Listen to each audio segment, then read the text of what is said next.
Yeah, uppercut, punches got him busting up. Potion in his double cup, liquor got him buttered up. Yeah, not my competition. Every track is like I got bubble guts. Fast life, buckle up. Yeah. Turn an angel into angel dust. Top rope caution, got it jumping like. Mikey, back from the dead. Hope so. Where have we been? Home. Talk to us about your recovery. Last September I crashed my truck. I burnt my entire lower half of my leg. I got skin grafts, 2 different skin grafts. Still getting surgeries every 12 weeks. I have to go back, but I miss my 4-wheeler too much. Great ride last round. Yes. You think you can do it again today? Yes. What do you like about riding in the mud? It's pretty good. Yeah. Yes. I take the win today. Okay. What do you think you like about the mud so well? I don't know. Don't know? No. All right. Thanks, Joel. Are we gonna back it up? We're gonna do what we can do. 2 for 2? Let's see. It's looking a little soupy in places. We worried about bottlenecks? No, we're not worried about any of that. You know, we just gotta be able to manage the lappers towards the end of the race, and you know, just get out to a start. If we don't get the start, we just gotta be patient. We gotta make the first 15 minutes of the race count today. All right, Brad. Yes, sir. Tell us about GNC so far this year. You having a good season? Yeah, we've been learning a lot. We're making a lot of progress. It's been a lot of fun this season so far. What's your favorite stop on the Nyoa schedule? Boy, it was Berkshire, but they pulled it off. So Okay. I don't know who I'm gonna have to pick now. We'll see how today goes. Okay. When we're in the gym, do we dislike push-ups or sit-ups more? Sit-ups all day. Sit-ups? Yeah. All right. They're better for you, but they're brutal. Top 7 last round. Yep. You passed a lot of AA2 guys. We having any again today? Similar temperatures, similar track conditions, so we'll see. We'll see. And I'm asking everybody, but are you a mud guy, or what do you think about the mud? Yeah, I'm a mud guy. Yep. Okay. All right, Franco. All right, undefeated on the season. Are we undefeated after today? No. Okay. What do you change on the quad for mud races? Just add a little extra tape. Try to keep everything as clean as possible, dry as possible, cool as possible. If you're gonna eat pasta, Alfredo or marinara? Alfredo. All right. So last season you ran the fall race and you finished 3rd. Yes, sir. And your dad asked you why you couldn't keep up with the front 2, and you brutally told him, because I'm not that fast. What did you do this off season to pick up the pace? This off season I spent a lot of time in the gym. Just kind of worked a lot on my cardio, did a lot of assault biking, and really just focused on my physical game. Just tried to keep things tight, made a couple improvements on the machine, and other than that, really nothing else, just kind of relaxed. You like the mud? The mud's not bad. You got to adapt to your environment. All right, being so big, do you think your body advantages or disadvantages? What way? I don't really think it's an advantage or a disadvantage. Motoaz does a great job at setting their shocks up, so I think it's, I don't think I see myself any different than anyone else out here. So this season we're running quads before bikes a couple of rounds. What do you think about that? I think it's a good idea. Get us out of the bike ruts and whatnot. It's harder for a quad ride and bike ruts than it is vice versa. So. Okay. Talk to me about what you do in the gym. Gym? Yep. I don't do anything. I sit at a desk, sell cars all day, bounce around from auction to auction, and just run my own business. So no working out. You're naturally fast and in good shape. I guess so. All right, sweet. Steve, what makes you so damn good in the mud? In the mud? Yep. I don't know. I think just a consistent speed, smart line choices. I think you know, racing the nationals is kind of put an edge on that, being able to search for lines and stuff. I mean, you know, snowshoe, a lot of those gnarly tracks. I think just keeping the line choices open. All right. How do you approach coming up on lap traffic, especially on a day where it can be bottlenecks? Yeah, I think being patient is a big thing on days like today. You know, you want to make sure you're leaving yourself enough space in between you and a lapper to possibly make a different choice, you know. And I've made mistakes. I mean, it's easy to get in the moment and get right up on somebody, but, you know, being patient's key. If we find Steve Covert in the gym, is it more likely to be on a treadmill or on a bike? Treadmill. Treadmill? Treadmill, All right, yeah. good luck, man. Thanks. Reigning champ. What's that mean to you? Well, it means I got to go out there and do good today. No, but just happy to be out here again. Just had a baby about a month ago. That's been great. No time to train, no nothing. Just gonna go out and have some fun today. 0 seat time, 0 gym time. Okay, so before today, the numbers were really crappy on the front row. What do you make of that?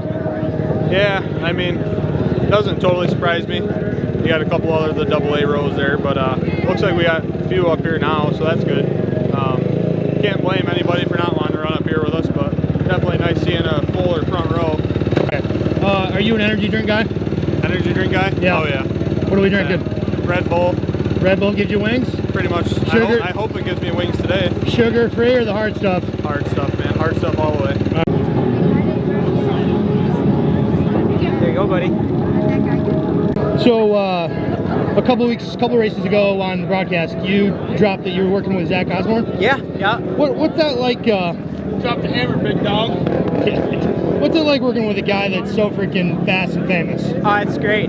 Zach's awesome. I mean, there's not much else you can say about him. He's Zacho. It's good though. Like I've spent a lot of weeks down in Florida, and he lives down the road, so it made it easy. I was able to go over there, spend some time at his house, and just gotten stuff dialed in like that. You know, I mean, it's one of those things like once you start to peel back the onion on stuff like that, like it gets better, and you know, we're not making big changes. Like we weren't far off. It's just basically he's changing the way.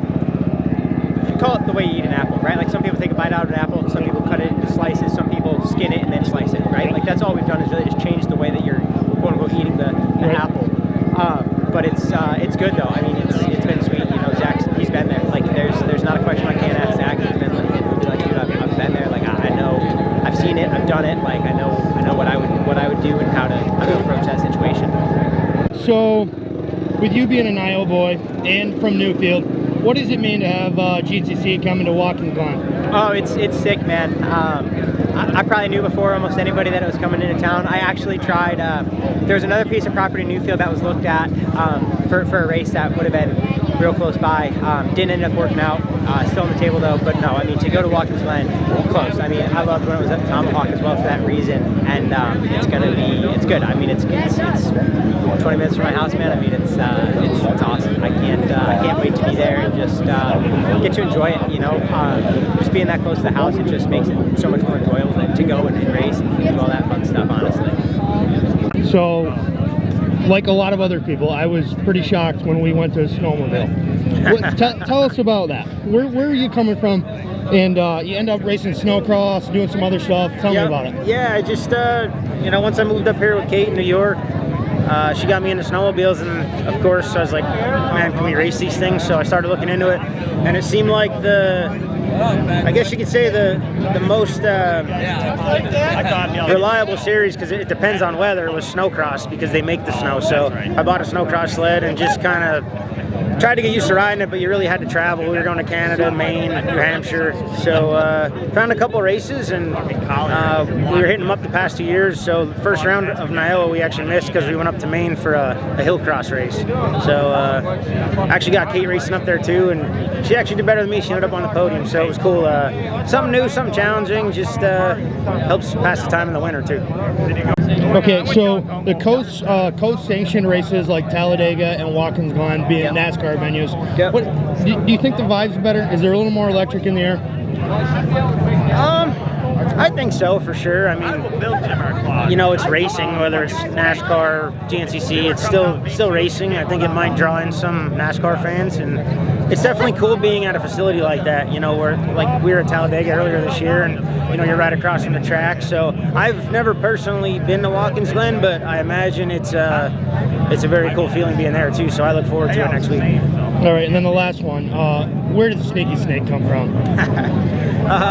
So Sneaky Snake, that came from Rodney Tomlin, the old GNCC announcer, and literally I just felt like they never talked about me throughout the course of the day and the race, and they always focused on like Walker and Chris and Adam, and you know, all of a sudden, like I was always right there, like, but he just never noticed, and then all of a sudden McClure's on the box. So that's where it come from, man. He just said I was sneaking back there, and that's what it is.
Devin Manicali. Like Eric Wilczyk. Eric Vallejo on the KTM.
Jared Shermer 6th.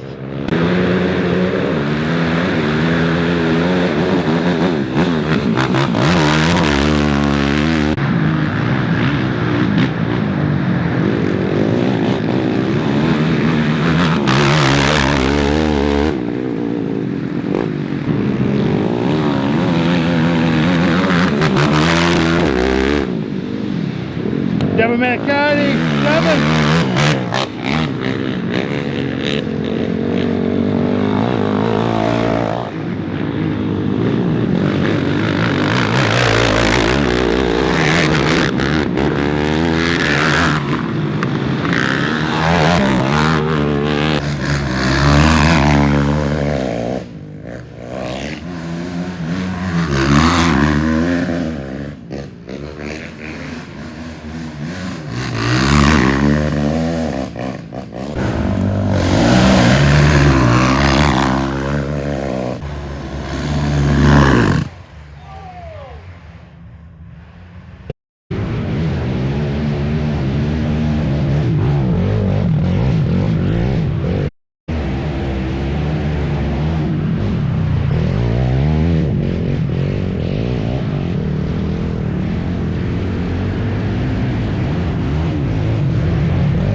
Jared McClure.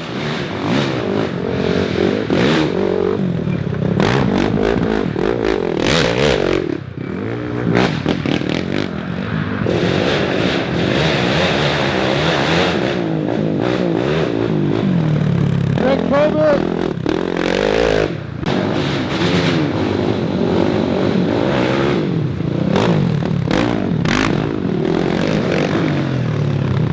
Steve Colbert.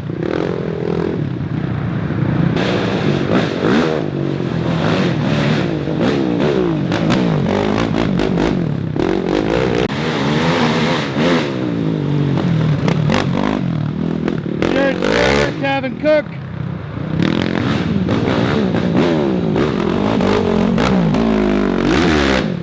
Garrison Paw.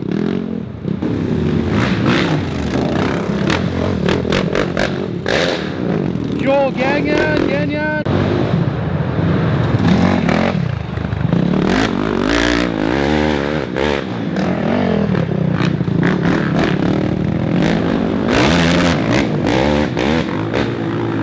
Will Zip, Manicotti, Skinny Fred.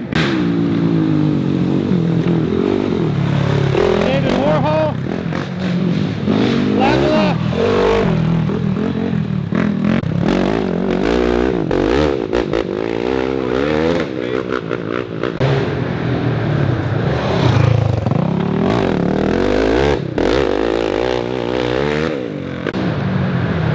Eric Vallejo.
Old boy still got it. You got it. Kinda.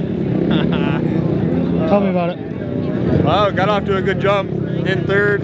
Steve, my brother, got the whole shot. I was behind Jared. Felt really good right off the bat. Felt comfortable on the bike for 0 seat time since the last race. Plugged along, rode with Hunter, Jared. Kind of went back and forth. Honestly, there was lappers out crazy out there. Got in the lead once. I was in second on the last lap. McClure was buried in some bushes. Thought Hunter was in there too, but ran second for a little bit, and then McClure got me towards the end. I'm smoked. I'm shot. I'm going to be really sore tomorrow, but it was a lot of fun. flying out there? Felt good, man. Ripped the whole shot. Felt good all day, really. I was able to stick with the lead group there, and we came up to this wicked bottleneck, and McClure and Hunter started going off. It was like halfway into the second lap, and I was able to get off and help Greg get out, and so Greg got out in front, and I was able to get out right behind him, and McClure and Hunter got right in front of me, and third lap came around, and I just didn't have it in me to keep up with them, but felt good all day. Felt good to finally get a good ride in. P2. Yes. If you had to give advice to younger riders about being patient in bottlenecks and lap traffic, what would you tell them? Well, I would tell them in a race like today, you always need to be looking ahead, because you need to be able to make moves before you get to the bottleneck. Because a lot of times, if you get right up to it, it's already too late and you're kind of stuck in the train track. So I'd say just try to always watch ahead. You know, if you know where the track's going to turn, look up the hill, see if people are stuck. Being patient, it's hard. Sometimes I'm not. I mean, I screwed up today last lap. I got stuck in the bushes trying to go around, but sometimes you got to wait. Sometimes you wait too long, but I mean, you figure it out as you go. But I think the key thing is always looking ahead. All right, when are we going to see you next at Nyoa? Well, we partner up with GNCC at Watkins next race, I believe, the end of the month here. And I'll be the rest of them, you know, as long as no issues, or, I mean, I'm planning on doing the rest of the series. Hunter, parked it. Talk to me about being patient there. You and Greg and McClure went at it for a while. Talk me through it. Yeah, no, it was good. Track was good. Honestly, wetter than I thought it was going to be. After looking at the dirt bike guys, I thought it was going to be a bit drier out there, and it wasn't. Bottleneck City, I mean, we legit had to pick through them. People were scattered everywhere, but no, it was good. I waited about 2 laps to make the pass on them, and then from there we were able to kind of pull a decent gap and cruise her in for the end of the day. All right, Eric. That was a mess. Talk me through the bottlenecks. You really had to be patient. I even myself got impatient a couple times, and it bit me. Put me back further than I should have been, and learn to slow the pace down and just be patient with them and get your way through. All right, is it too early to start thinking points? I don't think it's ever too early, but you know, just having fun for now and trying to put in as many wins as I can. All right, Devin. Route 2's over with. Terrible race. Just mud everywhere, bottlenecks. Tell me about it. Yeah, you know, we got a bad start last off the line. You know, got up in the woods there. It was chaotic. There was stuff left and right. There wasn't really any bottlenecks. Just a lot of spraying around. Just found a pace that worked for me. I picked off 3 or 4 guys. I made my way into the lead. Then a couple of the kids, you know, they called me. They wanted to run a little bit better pace, but they were just out of control, you know. So I just kind of sat in and let the race take care of itself. Joel got me at the end of the second lap after when I pitted, and as soon as he smelled blood in the water, he ran away. So Eric and I pretty much rode. You know, I rode with Eric the rest of the race, and salvaged second place and pretty good points day. So we're happy overall. Dead last up the line, bringing up the rear up the hill. How'd you get back to 6th? It was just a long day. Didn't get a good start. The Sheen fired, and I went too early and stalled it out. Started picking them off one by one, and kept running into people making mistakes in front of me. I gained 1 position, lose 3, gain 1, lose 3 more. Got into a really bad bottleneck on lap 2. After that, it was pretty free and clear. Just bike was working really good, felt really strong on the seat. Just kept pushing. Yeah, uppercut punches got him busting up. Potion in his double cup, liquor got him buttered up. Yeah, not my competition. Every track is like I got bubble guts. Fast life, buckle up. Yeah, turn an angel into angel dust. Top rope caution, got it jumping like double dutch. Used to take a shuttle bus, I ate a struggle lunch. Turn my woes to wins, you know I had to knuckle up. Right, hey. big bands busting out a duffel. Bloody knuckles from the last scuffle, putting dogs back on the muzzle. Might have kicked it for a month, we not a couple. Had to shuffle through my plays, you were getting hard to juggle. Hold up, little stubble on my face, I'm getting more mature. Cut some phonies out the squad, I'm getting more secure. Drop a project every year, I'm trying to tour some more and travel around the world. We, baby, au revoir. I'm